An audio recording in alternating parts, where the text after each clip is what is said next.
Hey, what's going on, guys? So today I'm playing Sid Meier's Civilization 6 on the Nintendo Switch. Yes, they took the PC version and brought it to the Switch console, and it is really well done. Guys, also, this is a sponsored video, so be sure to show them some love by clicking that link down below to learn more about the game and pick it up for yourself. But now let's actually talk about the game before I get the gameplay started. The first thing I had to do in this was choose my civilization, because this is a game that essentially spans the entirety of like human history, and you start off in the Stone Age essentially, and then you work your way all the way up to modern times. So I decided to choose the Romans, and they had a really cool intro. Here we go, check it out. From the first stirrings of life beneath water, to the great beasts of the Stone Age, to man taking his first upright steps, you have come far. Now begins your greatest quest. From this early cradle of civilization on towards the stars. Cast your net wide, O Trajan, Emperor of mighty Rome. Your legions stand at the ready to march out and establish the largest empire the world has ever seen. If you can truly get all roads to lead to Rome, yours will be an empire of great riches and luxuries. Surely then our citizens will proclaim you as their best ruler.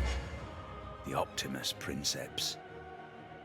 All right, so do you see that we have our benefits there? We've got a legion unit, a bath, there were some other things as well to consider with this empire. But what I did was I founded my first city right off the bat. I looked around a little bit, but decided, you know what? We've got rice here. I see some cows there as well down on the ground. And I figured this is a good place to start the city. The game put me in a really good plot.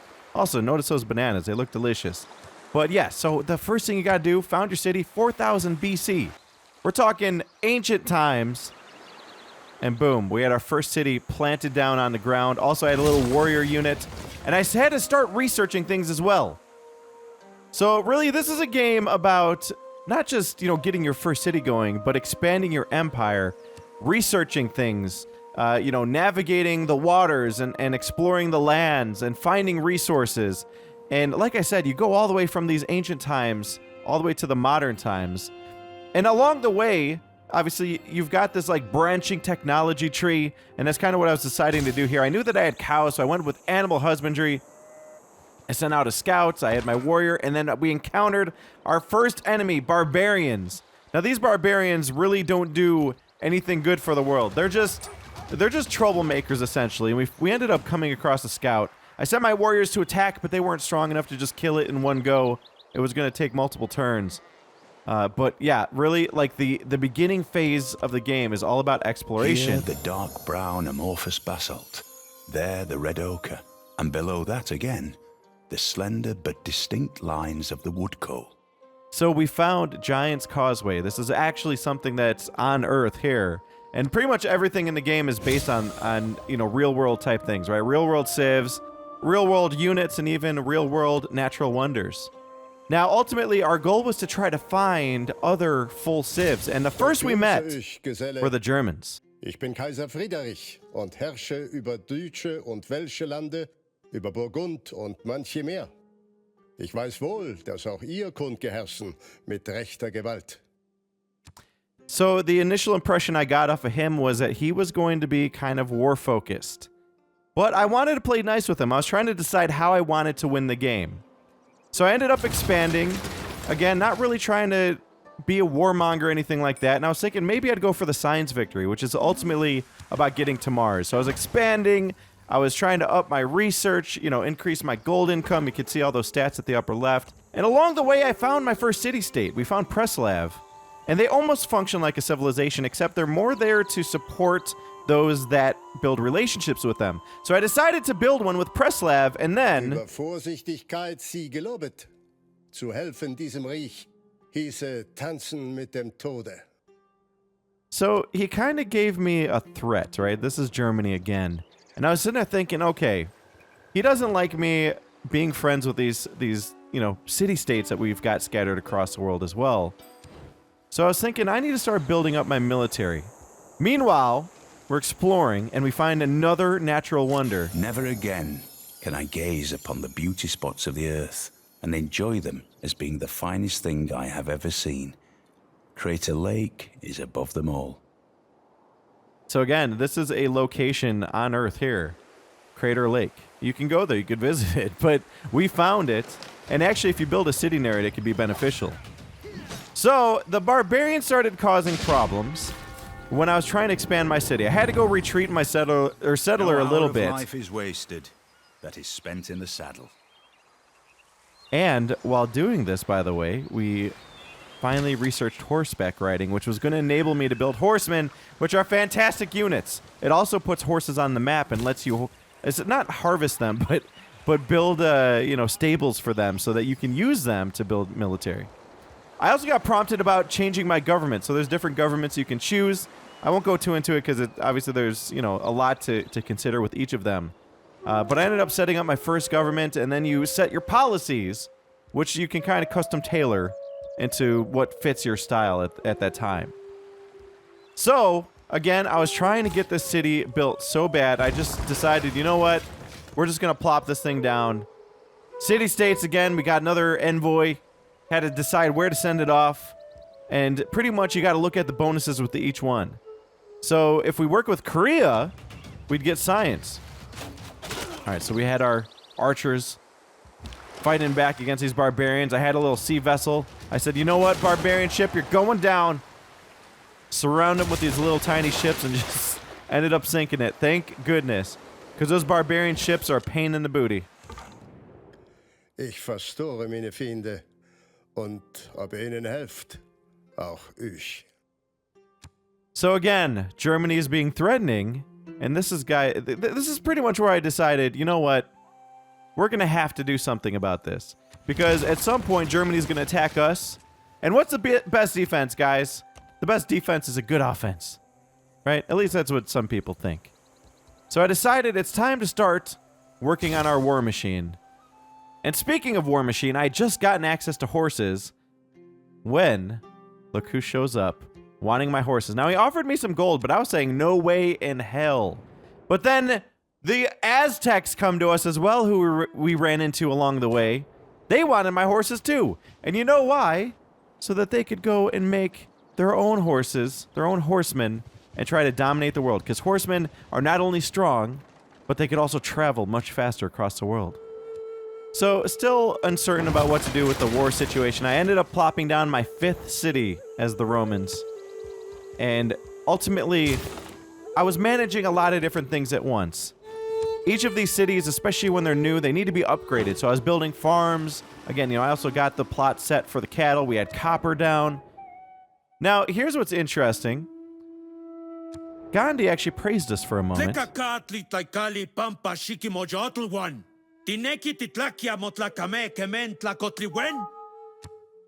But Montezuma was angry at me because I had a lot of stuff. I had a lot of cities, a lot of resources. So again, I was feeling this tension.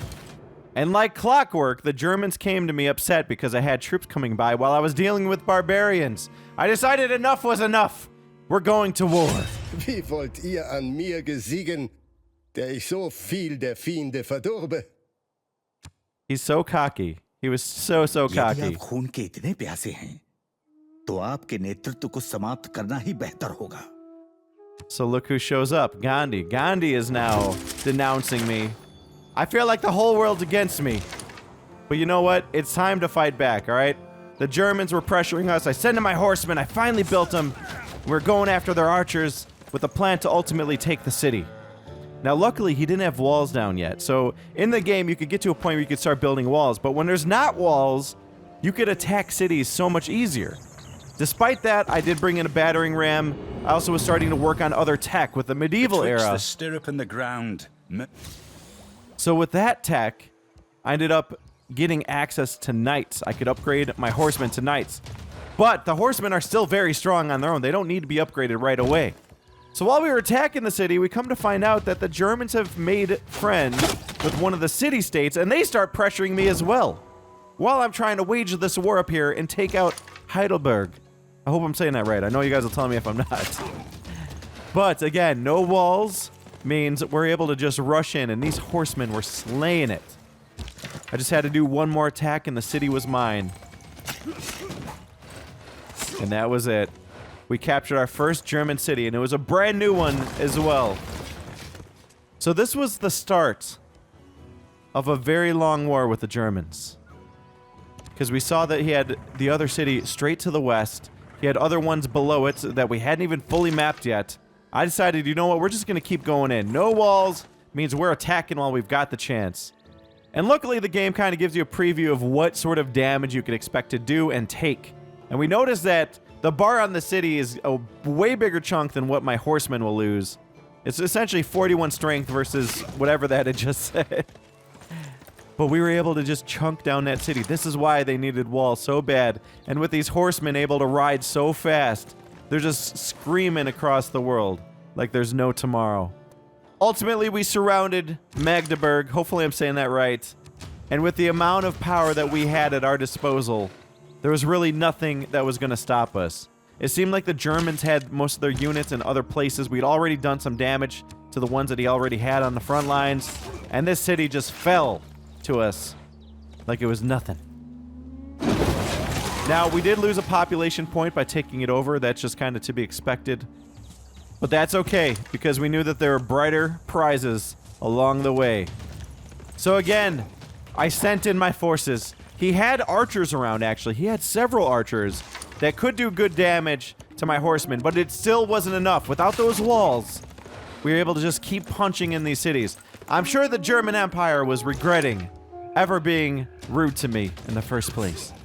Also, you'll notice that Aachen over there was their capital, and we were just steps away from it. So the city fell, and also at the same time we improved our knowledge of mathematics.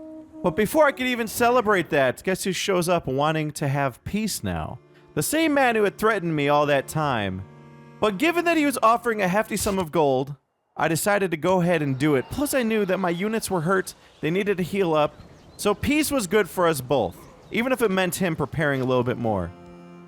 Now I did want to give him the benefit of the doubt, and I then started to focus on other things, like, for example, my first pantheon belief, which is essentially the foundation of religion. There's religion in the game, you could found religions, and there's even a religious victory, which ultimately we had to deal with a little bit later.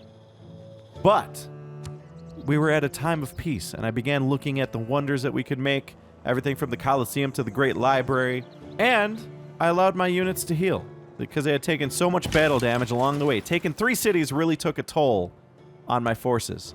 Now, I saw that he still had this wave of archers facing off towards me, so I decided, you know what, we're going to take our first knight, all of our horsemen, our archers, everything we have, and just make sure we protect our border, because for all we know, this whole peace thing was a ruse.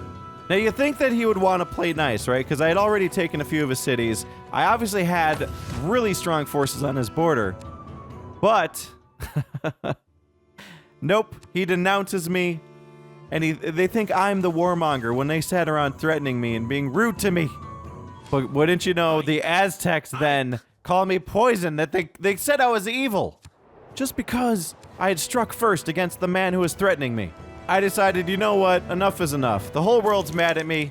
We're just gonna go ahead and end this. I declared a formal war, so I'd have less of a warmonger penalty on myself for doing this.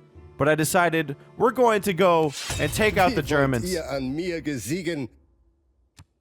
But as expected, the world got angry. यदि आप खून के इतने प्यासे हैं, तो आपके नेतृत्व को समाप्त करना ही बेहतर होगा. Yep, Gandhi is upset. But what can you do? But guys, here's where things get interesting. We entered into the Renaissance era and researched gunpowder, which would allow us to make muskets. So with that in mind, I knew that it was time to make our move. We sent in some classical era warriors to take out some archers, and then we captured his settler. He tried to sneak out a settler to settle a new city. And we couldn't have him do that if we wanted to take him out completely. Now, at this point, I thought I had him contained, right? I thought we had his capital here in our sights. I moved in everything I could, but he has a wall built now. See, that's where things get really challenging. When the walls are up, a lot of your units aren't effective, and I really didn't have many infantry units. I just had 1 legion, and as you can see, it said major defeat because I didn't have a battering ram or a siege tower right next to him at that point in time. So really, we were at the mercy of dealing with those walls. Anything we threw at the walls ended up protecting the city and causing a lot of damage to my units. So eventually I got to the point when I was able to finally whittle it down. We brought in the siege tower, we brought in the ram, and we were able to just start throwing units at it, even though it meant that we were receiving a lot of damage. I figured, you know what, we just need to punch in this one city, and if we're able to do that, we'll be able to take out the Germans. So even at the ultimate sacrifice of some of my units, like that poor horseman, I threw everything I had at him. Now, what I didn't realize is that the Germans had a survival plan. They had a plan the whole time. The whole time I was focused on Aachen, they had been off sneaking away a settler. And I threw, again, all my units, all my forces. I just put them in the meat grinder, thinking that this was it. It was an all-or-nothing attack. Sending in even my new knights, which were some of the most expensive units I had built yet. Decided to go at it with my horsemen, knowing that, again, that it looked like the horseman was going to die. But I just had to do it. I had to break their defenses. We had to take the city. And the last attack came down to our legion. Our special Roman unit. And they went in and they captured Aachen. They captured the capital. He even did a flip when he was attacking. But they were still alive. Come to find out that the Germans had snuck off and built another city to their southeast. But what they didn't consider was that I already had plotted out some of that area, so I was quickly able to figure out where it was. And now that I had muskets, even if he built walls, I had a way to punch through. So we surrounded it, the final city, the new capital, Frankfurt. And if this thing fell, it was GG, it was game over for the Germans finally, once and for all. I brought in all of my units once again, including my new muskets, and this time having more confidence than before, I threw everything once again at the defending Germans. Now I will say they put up a fight and they managed to get those walls up quick. But because I had siege units, I had that siege tower right outside the city, all I had to do was shift it over and it was going to then benefit my other units. But before I did that, of course, I had to go and continue to weaken their defenses. Throw in those muskets! Frankfurt's falling! Doesn't matter that he's got walls at that point. Once you have a siege tower in play, that thing's gonna fall like there's no tomorrow. So we went in with our knights. Was it enough? That's the question. Unfortunately, it wasn't. They had a sliver of health. And while I could respect them for this, they decided to try to make peace one last time. And they surprisingly had a lot of gold, but you know what? I wasn't having it. I was done with the threats. It was time to take out the Germans. This was their last stand. Ich pflegte Frömmigkeit und Selde. Doch vergesset das. Ihr habt den Sieg errungen. Sie überriech Friedeshasses und des Streites. Now, he was very respectful in his defeat. And in doing that, our musketmen spurred a new idea. We actually improved as an empire through this trial of war that we went through for all this time. And before we knew it, we were in the year 1000 AD. 111 turns had passed. Now, the next thing I wanted to do was improve my relations with the other nations. So we went to Gandhi, we gave him a gift, we gave him gold, we gave him a resource, and then we also went to Montezuma and also gave them the same. Invested a lot of gold into improving these relationships along with these resources. And the main goal was to potentially pursue a science victory. I didn't want to take over the world. I wanted to improve. I wanted to expand. I had enough cities. I had so much at my control, including a new bombard unit, an artillery unit that is based off of the gunpowder research I just had. Around this time, we found our first great engineer, Leonardo da Vinci, who would trigger a eureka moment for random technology from the modern era. All I had to do was send him to a work site and let him do his work. Upon doing so, we were benefited with half the progress towards a brand new modern research. And in this case, he gave us half the research to radio, which is pretty damn cool. Now, I decided at this point, I was going to go ahead and just reinforce the Aztec area. There was a city-state over there, and while doing this, Gandhi, despite getting these gifts from me, denounced me. And also, the Aztecs did as well. I just didn't happen to capture it, unfortunately. But I decided, you know what? There's a lot of stuff going on over here on this other side of the world, right? So we had to cover our butts. But while doing this... The Great Ball Court is also very impressive. I would like to have seen them play a game, although it sounds like the end was pretty violent. I think it was safer to be a spectator. We built the Chichen Itza. I'm probably saying that wrong, but we built it. Now, each of these wonders, by the way, I didn't mention this before, but they provide pretty significant bonuses to the empire that builds them. But soon we'd be facing off against new enemies. As I had mentioned, the Aztecs had denounced me, so I decided, you know what, it's time for war again. I want to see what these bombards can do.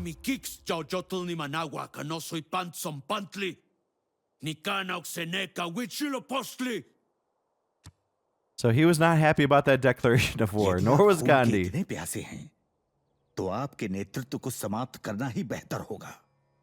So again, the world was angry. But that's okay, because we had our new toys.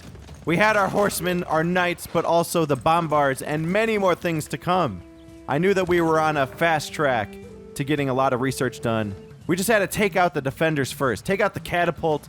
The cannon versus, or the bombard versus the catapult was no contest. We took that thing out right away. We also got our first spy. There is spying in this game too, guys. I'm telling you, there's so much to it. But we decided to send off our spy to the Aztec capital. The first thing we had to do was get them in the city, and then we could conduct a mission.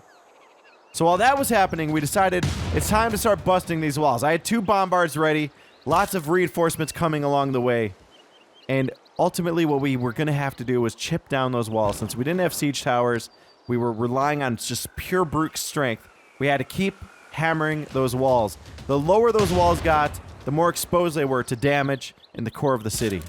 Now, of course, it takes a little while, and they're able to defend. You can see he's got crossbowmen. I tried to do some damage with them with our knights, but they're actually pretty tough. The crossbowmen are much more durable than the classical archers that they had. Oddly enough, while this was happening, something amazing happened. Display of man's artistry in turning barren rock into majestic wonder. Yes, we built ourselves the Petra. This is a really cool structure, too. Again, these things are actual world wonders. These are things that are out there that you could go see. But yes, it was time. It was finally time to assault the city. We also had gotten some of our units upgraded. We got our first spy mission. I decided to siphon some of their funds. We were going to try to steal 120 gold. We had a 50% chance for mission success. But there was also a really high chance of mission failure or even getting captured or killed. This spy was risking his life for us so that we could try to siphon funds away from the Aztecs. But on my end, guys, I decided it was time to punch through these cities. Time to finish those walls and march in our troops. Once those walls fell, they were like sitting ducks. Every attack we did just chunked away at that city health, and we were able to finally move in our units and start going for the takeover of this large city. It was a size 9 city. Very, very large city for this time period. You also might notice, by the way, that there's different religions in the game. And as I had mentioned, there's a religious victory. So while I was waging war, there were 3 religions in the game. There was Catholicism, there was Judaism, and there was also Hinduism. Now, what I wasn't really considering at the time was as I went for all these cities, as I attacked all these cities, I was essentially neutralizing the diversity of religions that were across the map. Now, obviously, his city still stayed with the Judaism faith, but I didn't have the means to manage all these religions while I was also trying to repair cities and continue to expand eastward. I also knew that there were so many other cities to take. I just didn't have the means to focus on religion in any way, shape, or form. Now, ultimately, we got the Aztecs down to their final city.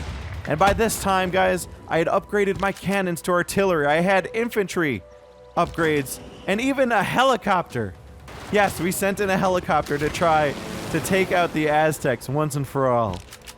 All we had to do was march in our infantry corps, and that was it. The Aztecs were falling from the face of human history. And that's it. Huitzilopochtli popolwuya, toashikawa jotulwan, noashikawa jotulwan. Kanikao senkamiek, chikautokpampa misla jakoti. So again, he was respectful, but also even very remorseful at his loss. I didn't feel good doing it, but we had to do it. Now, the next thing I noticed, after finally taking out the Aztecs, was that they had missionaries everywhere that I could see. Unfortunately, it meant that we had to go to war with them to stop it. My attempts to avoid violence have failed. An eye for an eye only makes the world blind. Unfortunately, it was my only choice because, guys, through the magic of loading games, I had to load because they had won the religious victory while I was playing, right after I took out the Aztecs. So I had to load my game and start taking out all of his religious units scattered about the map. It was my only choice, really, because otherwise he was going to win. Meanwhile, Albert Einstein showed up, my next great person, and he allowed us to have a great advancement in advanced flight. And then also we built the Oxford University. This world wonder can be really, really good for a civilization trying to rush technology because the second it's built, it grants 2 immediate eureka moments in the technology tree. And speaking of eureka moments, we built our first modern battle tank. Yes, when I told you guys you could get to modern times, it's no joke. If you go on with this nuclear arms race, all you're gonna do is make the rubble bounce. So, as you guys could see, we got nuclear fission. We were working our way towards nukes as well. But you can get everything from tanks to choppers to planes to jets to bombers. And yes, even nukes. But yes, we decided it was time, guys, to use our new toys once again and attack the Indian city of Agra. Now, we brought everything we had. We had the choppers, we had the main battle tanks, we had our infantry, and we were working towards much greater units as well. But ultimately, the main goal was to stop him from getting his religious victory. We had to take out these cities, and we had to slow them down, essentially, because they were literally on the verge of winning through this entire end game. So Agra fell to our forces, and we inherited a very, very large city and a lot of very valuable territory. Now, I knew, though, we weren't done. There were still more cities to take. We had to immediately move our main battle tank over, move our choppers, move everything over to the next city, which had a world wonder. By the way, when you build them, you could actually see them on the ground. He had a world wonder as well, built right there. I am a big proponent of harnessing the power of fusion from 93 million miles away. Fusion is done by our sun really, really well and for free. Here on Earth, in reactors, not so much. Now, finally hitting nuclear fusion opened up a couple really interesting options for us, guys. We could have pursued the science victory still. We could have launched the Mars reactor, and it's one of 3 modules that you have to send into Mars orbit in order to get the science victory, because that's what the science victory is all about. It's about building a colony for Mars. But the alternative was Operation Ivy, which would allow us to make thermonuclear devices, and the thermonuclear device, which was essentially the means to deliver a very powerful nuke to your enemy. Now, at this point, knowing that I was facing potentially losing the game, we decided to keep forging forward, and essentially a nuke was going to be our plan B. I didn't think I was going to be able to do the science victory at this point. It would have been nearly impossible with how much progress Gandhi had made with the religious victory. So we just had to keep trucking along and taking out Gandhi's cities. Speaking of which, we ended up getting a free unit out of it too. It's pretty sweet. But the most important thing that we got out of it was some insights as to where his capital was. We found Delhi sitting right there next to another world wonder that they had built, and we knew that we had to take it out. That was our prize. That was the thing that would win it all for us if we could just get there.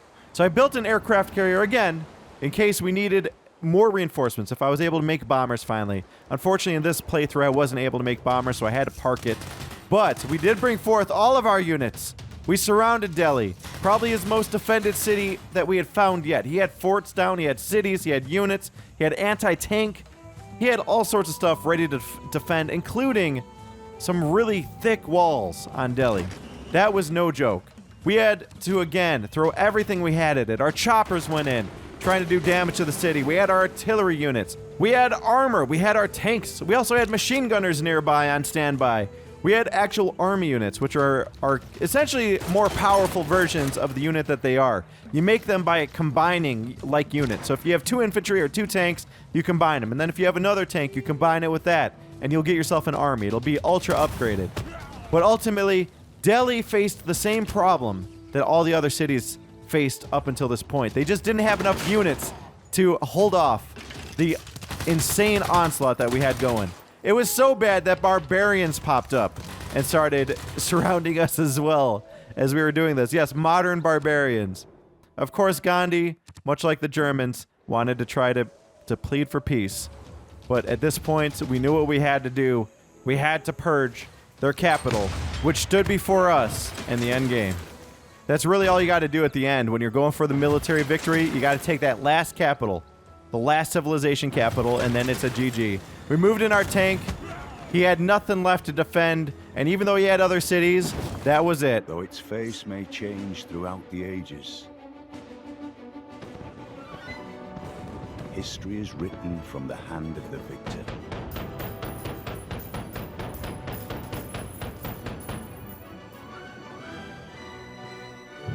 By your actions this day, you ensure our people a glorious tomorrow. And just like that, guys, we won with the domination victory as the Roman Empire. Now, that was a lot of fun, guys. This playthrough spanned several days, playing for hours and hours a day. So really, there's so much more that was going on behind the scenes, where I was making decisions on what I was building in the cities, and the research I was doing, the government choices I was making. There really is a lot to it, but that's what makes it so engaging. And as you can even see here, we have all these different charts to look at the end of the game. So guys, again, this game is out now on the Switch. It's actually very impressive that they've been able to do something this complex. This is normally a PC game franchise that's now out on the Nintendo Switch. So if this interests you at all, guys, be sure to click that link down below. Again, learn more about the game. You can even pick it up yourself. Very, very fun game. But thank you to 2K for sponsoring this video, guys. This was a lot of fun. I hope you enjoyed it. It was essentially history story time with Ohm as we went and took on the world. But guys, that's going to do it for this one. Thank you so much for watching. I'll see you all next time.